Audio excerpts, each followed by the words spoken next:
Signal gasoline.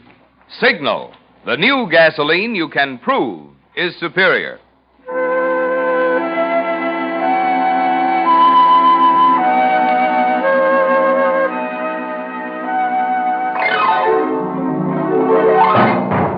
The Signal Oil Company and your neighborhood signal dealer bring you another curious story by The Whistler. Tonight, the man who died twice.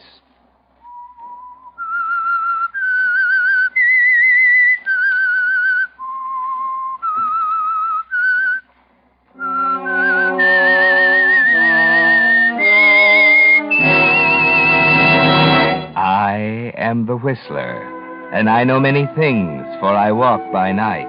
I know many strange tales hidden in the hearts of men and women who have stepped into the shadows. Yes, I know the nameless terrors of which they dare not speak.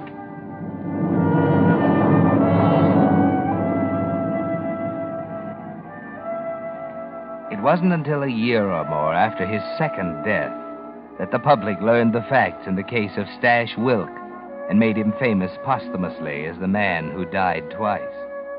That was an interesting story in itself, but it was really only a prologue to a bigger story, one which the public never knew in full. 4 people were involved: Stash, his brother John, his lawyer Ben Maddow, and his girl Edie Shelby. But the real central character in the story was an oil drum containing $400,000 in currency, buried near a lonely highway. Yes, Stash Wilk, if you hadn't been stupid, if you hadn't killed that bank guard, you might have made it. But there's no use crying over spilt milk, is there? You're in the state penitentiary now, in the death cell, 48 hours from the gas chamber. And all you can think of is the $400,000 buried in the oil drum near the highway, safe. Only you know where it is, Stash. Maybe that's why Ben Maddow, your lawyer, is trying so desperately to get you a reprieve. But listen to reason, Stash. I tell you, we saw the governor. They all turned us down. There must be some other way. Where's Edie? I gotta see her. She's coming with John. And my brother? What's he doing here? Trying to help? You mean he's money hungry, too, like the rest of you? Please, Stash, don't you see? You've got to tell us where that dough is so we can put it to work for you. Oh, you low down... Let me go, you crazy idiot. That guy's coming. Nobody gets a smell of that dough till I'm out, see? Yeah, Stash. Yeah. Let me go. Yeah. Well, thanks. Right, straighten your tie. They're coming. Miss Shelby and your brother to see you, Wilk. 10 minutes. Stash. Oh, Edie. Oh, I missed you, baby. Hope you miss me, too. I have, Stash. I have. It's getting so I figure everyone's got his eye on the dough. Even you. Oh, please. Okay. What's on your mind, Johnny? Ben, did you ask him about... I just told Ben exactly how I feel about the dough, Johnny. Just so there won't be no mistakes. You see, there's one thing worse than walking to that little green room tomorrow. That's walking there knowing someone else is making free with that $400,000. In other words, John, he doesn't trust us. Right. Once I'm out, it's a different story, of course. Of course. Well, that leaves us just one alternative. What's that? It's a long shot, Stash, but that's about the only kind we have left. It'll take money. Now or later? I think you'll be satisfied with later. Who? The doctor. Are you kidding? What good can a doc do me? Let him talk, Stash. It's this way, Stash. With the right injections, a man who's been gassed to death can be brought back to life. Brought back? What are you giving me? What kind of a double cross is this? Or you all crazy or something? Relax before you have the guard here. I'm telling you a plain fact. A man who's been gassed and pronounced dead can be revived, providing you get him to the right doctor fast enough. Now, cigarette, anyone? Yeah, I'll have one. Thanks. A little less noise now, huh? Yeah. Well, Stash, you ready to listen to details? Don't have much choice, do I? Okay, Johnny, I'm listening. But get this straight, the 3 of you. I don't do no talking about the $400,000 till I'm out of this pen. And you can figure how much talking I'll do if I come out dead.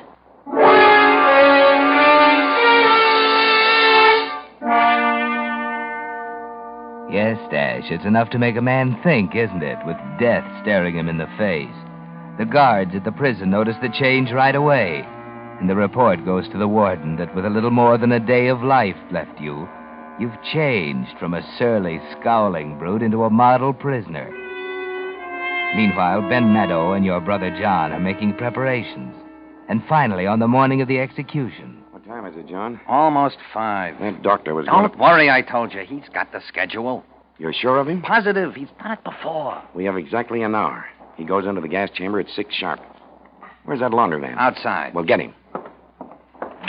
Hey, come here in a minute, will you? Yeah. You got everything straight? Yeah, I think so, Mr. Meadow. He goes into the chamber at 6. Ought to be out at 6:10. They'll take the body direct to the prison crematory. You meet the wagon at the southeast at exactly 6:13.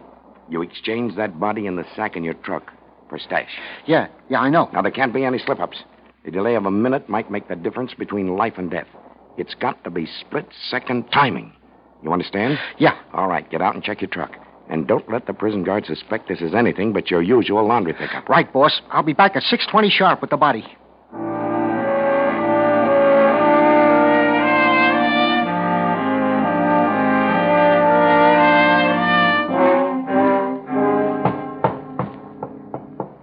Laundryman. Good, I'll give you a hand. Right through here. Okay. Right here. On the table? Yeah. Yeah, here's your money. Thanks. Remember what I told you. Keep your mouth shut. Don't worry. All right, Doctor. Let's go.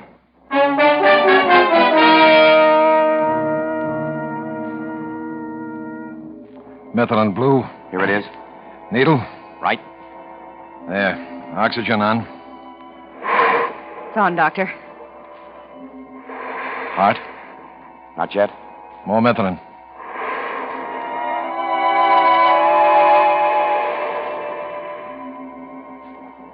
Heart.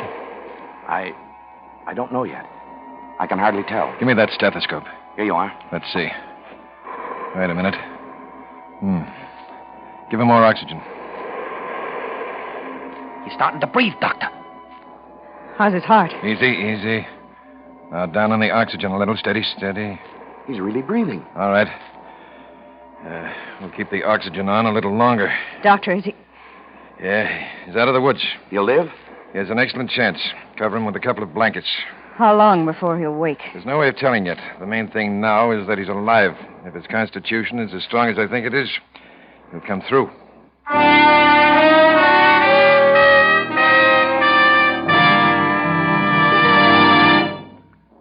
Ping. Remember that word? Ping. That's what cars used to do going up hills and on the getaway before the days of New Signal, the new gasoline you can prove is superior. But ping is a lost word now, on its way clear out of the motoring vocabulary. For with New Signal gasoline, tired old motors purr with pleasure, even when they're working hard. But higher anti-knock isn't the only improvement you'll notice when you try Signal's new super fuel. No, indeed.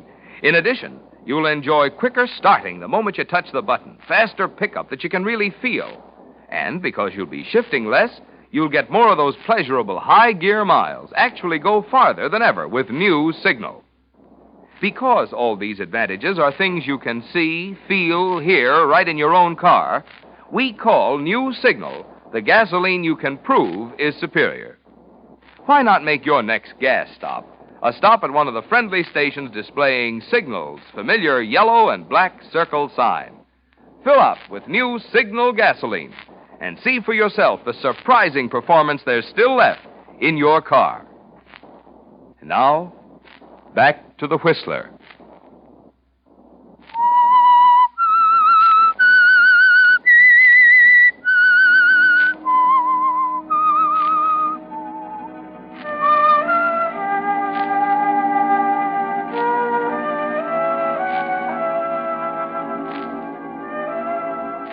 $400,000 is a lot of money, isn't it, Stash? It brought you back from the dead, paid for the split-second timing, the calculated accuracy, the medical exactness that turned a one-way journey into a round trip.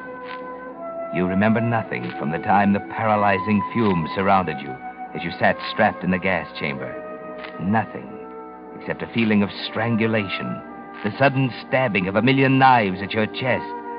And then darkness, a limitless ocean of darkness, in which you lost all sense of time and space and being. Then all of a sudden there's reality again. There's light coming in windows without bars on them. And Edie's here beside you. I can't believe it, Stash. Yeah, why not? I'm here, ain't I? Oh, I was scared. You were scared. And help me up, baby. Try out these pins of mine. Yeah. There. Ah. Think you can walk? Walk? Baby, I can fly. Watch. Oh, take it easy. I'm okay. Boys, he's walking. Huh? Hey, well, look at that. Not bad for a corpse, But huh? it's great, Stash. Hiya, fellas. Well, when are we getting out of here? We're not getting out of here until we make sure there won't be a slip-up. What do you mean? We're going to find you a new face. Huh? A plastic surgeon, Stash. Now, wait a minute. It's the only way. Your picture's been in every paper in the country. You'd be spotted in 2 minutes if you left this house. Will it be much of a job? $30,000 worth. He must be good. He is. Okay, pay him. Let's get it over with. He wants it in advance. Well, lay it out. What's the matter? Ain't my credit good for 30 Hey, grand? take it easy. We worked hard to get you this far, and we want to finish it, but we're broke. What are you giving me? What do you want? An itemized statement of how much it cost to buy your skin? All right, here it is. $5,000 each for the 2 attendants. $1,000 for the other stiff. $1,500. You'll get it back with interest. You know that. Sure. We trust you, Stash. Then what are you after? It isn't what we're after, it's what we've got to have. That $400,000, or enough of it to buy the plastic surgeon and then get us all out of here. But it ain't safe for me to go after it. You said so yourself. That's right, I did, but what about one of us? Or don't you trust us yet? Oh, I don't know. Let me think.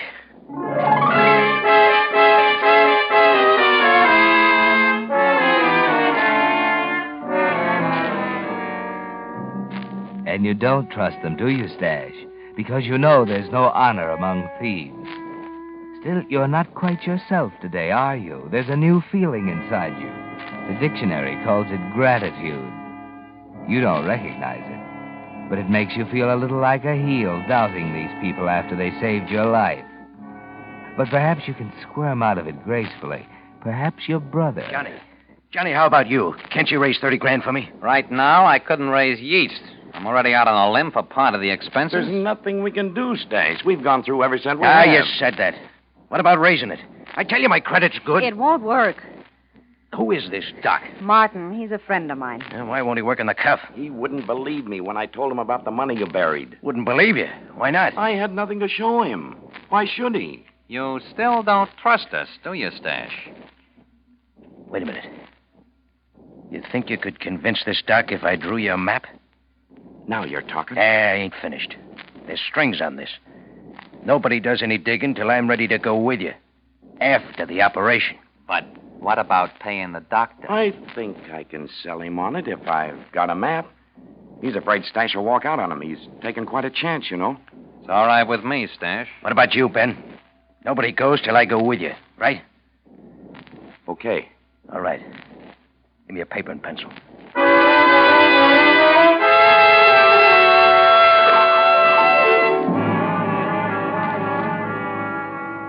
Then right at this point, on the left side of the highway, there's an auto club road sign.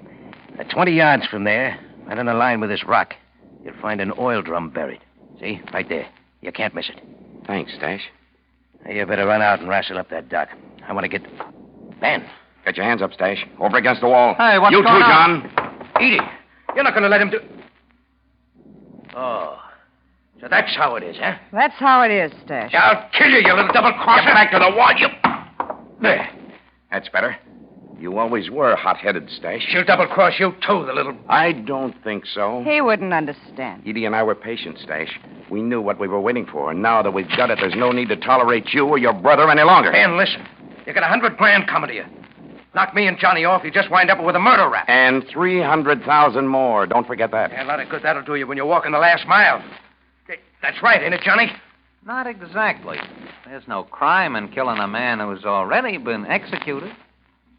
No, Johnny. Not you, too. Look, Maddo, you're the boss now. I'm only suggesting you haven't much to gain by rubbing me out. Vanny's right. We don't want to spend the future ducking the cops. That's no worse than ducking Johnny Wilk. For what? I'm not sore. All I want is my $100,000, and you'll never see me again. Ben, it's the best way for us.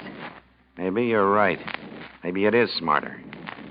Step out of the way, John. Ben, don't. Ben, for heaven's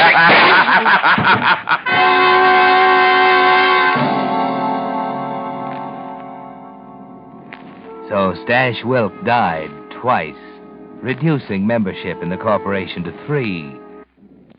Ben Maddow, John Wilk, and Edie Shelby, each with one eye on the 400,000 and the other on their partners.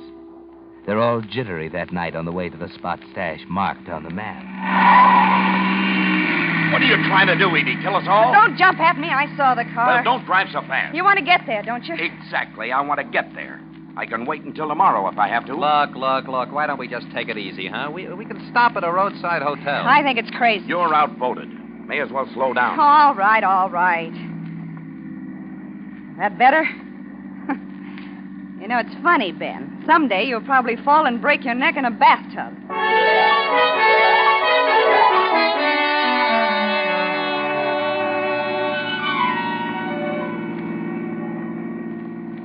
There's a place ahead. Pull in there, and I'll see if they have any rooms.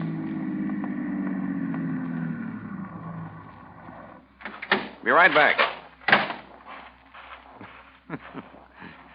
He knows better than to leave it. Leave what? Oh, don't give me those sheep eyes, Edie. You had your eyes on his inside coat pocket ever since we left. And don't tell me you're in love with the old goat, neither. You're pretty sure of yourself. I know women. You know me? Yeah? That's nice. Could be a lot nicer with old Graybeard out of the way. Any ideas? A few. For example? Mighty nice layout here.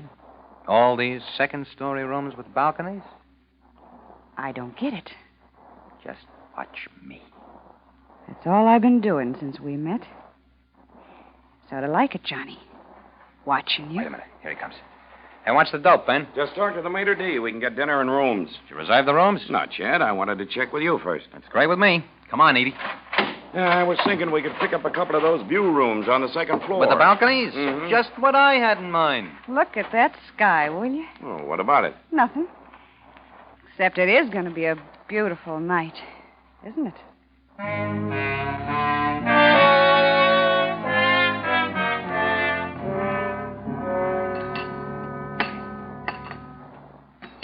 Shall I serve some more wine? You, John? No, thanks. Mr. Maddow and I'll have some more. Yes, ma'am. Good. Now you're talking to me. There you are. Hey. Will that be all? Yeah, that's all. Hey, wait. Just leave the bottle, huh? Yeah. Yes, sir. If you want anything else brought up, just ring. Yeah. How's about another glass, everybody? We got lots to celebrate tonight. Edie will keep you company. Hmm? I'm going to stretch my legs. Okay, Johnny. Just careful, Ben. You're spilling. Yeah, it's a pretty elegant suite. Venetian blinds. French windows. Pretty fancy, huh? Yeah. A private balcony. Yeah. Nice and private. Well, I'll see you two later. Sure you won't have another drink? No, thanks. Hmm.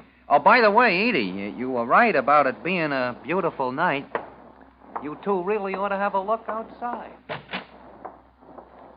I don't know why, but that guy gives me the woolies, Edie. I'm beginning to think I shouldn't have listened to you. Oh, forget it, Ben. Tonight we celebrate, remember? Sure, that's right. What do you say we walk out on the balcony, huh? I'm comfortable here. I'm just... Oh. Knock my glass over. It's all right, though. I emptied it first. Come on, Ben. A little fresh air will do us both good.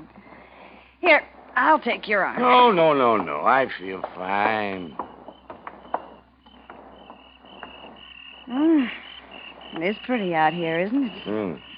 You're pretty, Edie. You and me. We're going to have a great time, aren't we, huh? Why not? We'll have $300,000 to keep us warm, Edie. Anywhere we want to go, we go there. Anything we want to do, we do it, huh? I've been waiting a long time for a setup like this. So have I. Yeah. Oh, Ben, look. Right in our backyard, a deer. Yeah? Oh, that's nice. Oh, look at him, Ben. He's cute. Huh? I don't see anything. Here, get where I'm standing. Right by the rail. Huh?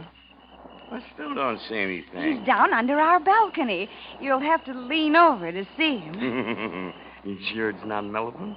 A little pink one? You're seeing things, Edie. Maybe we'd better go. Hey, God! What are you? Ah!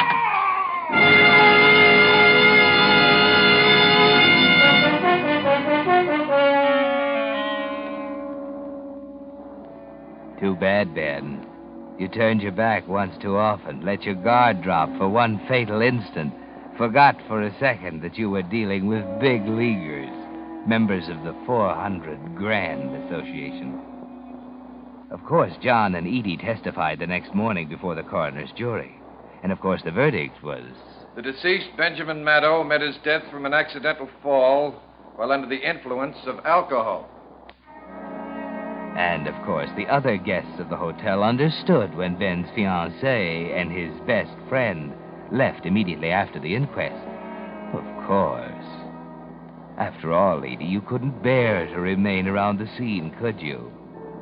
Not with Stash's 400,000 buried 50 miles away. We're going to have to be back there tomorrow. Huh?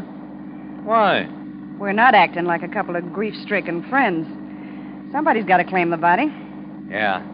Yeah, maybe you got something. How much farther? About a mile. Oh.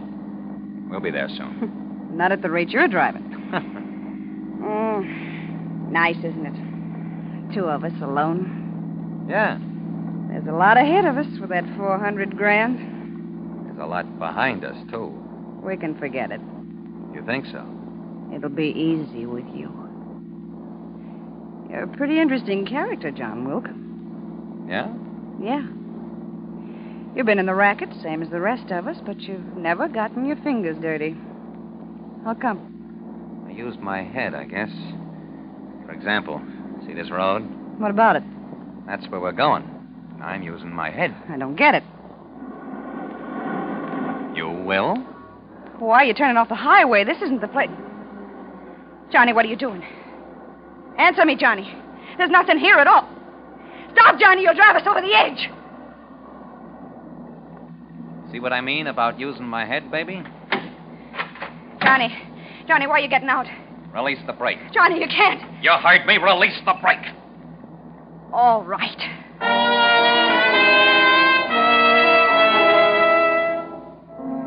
You know what he's doing, Edie. He's too smart to shoot you with that .38 he's holding.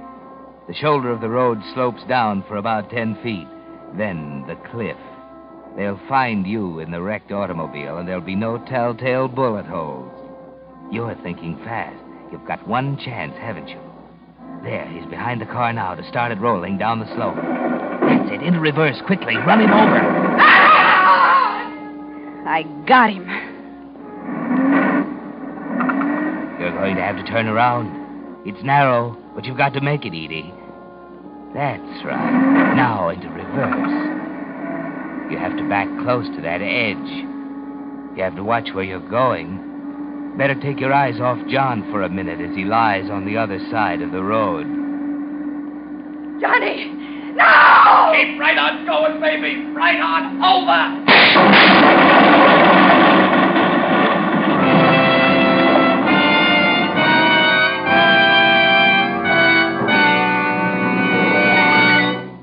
The Whistler will return with the strange ending of tonight's story in just a moment.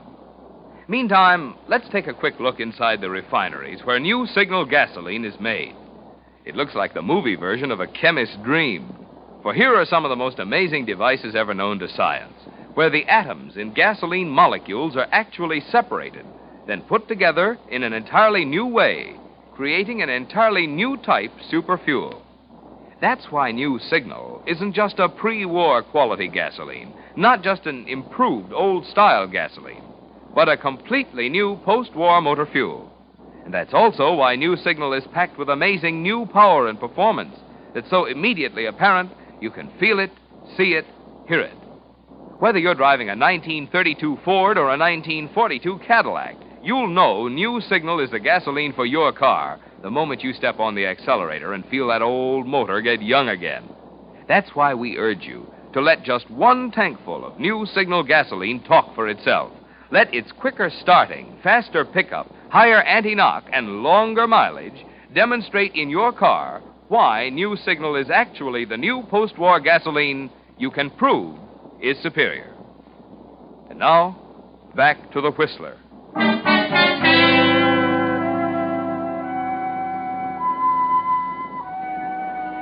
So the corporation is finally cut down to one. And you're it, aren't you, Johnny? It's been a hard struggle. Your chest is crushed, your right foot mangled. But there's something more important than that. You're just like Stash and Ben. Money comes before anything else.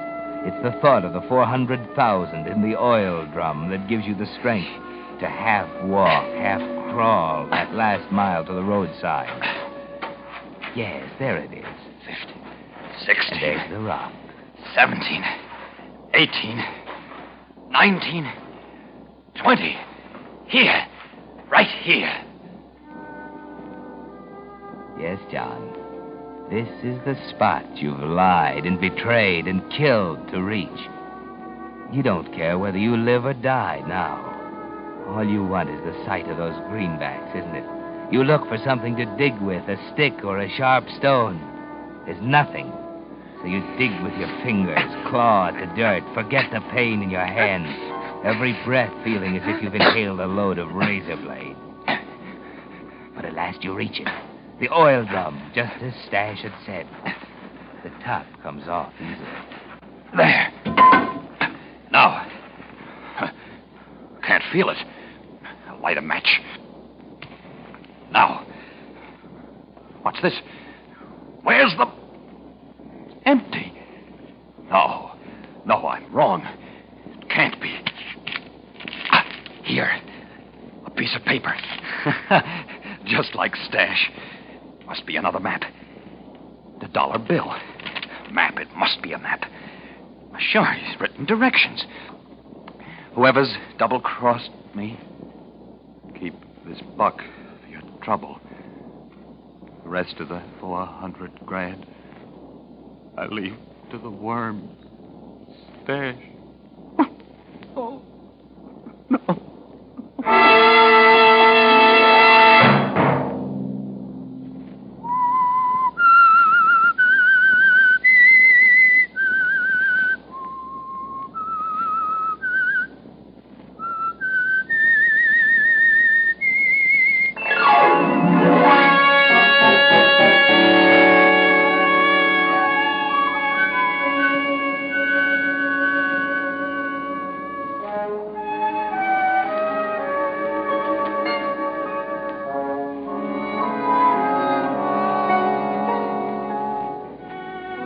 Next Monday at 9 o'clock, the Whistler will bring you another strange tale.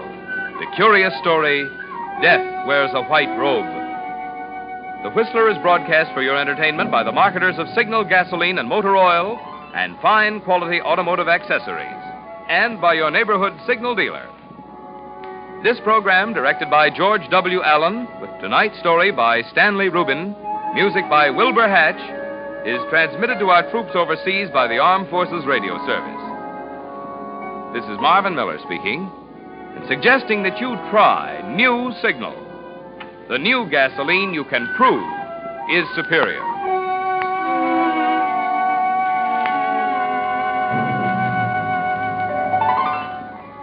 This is CBS, the Columbia Broadcasting System.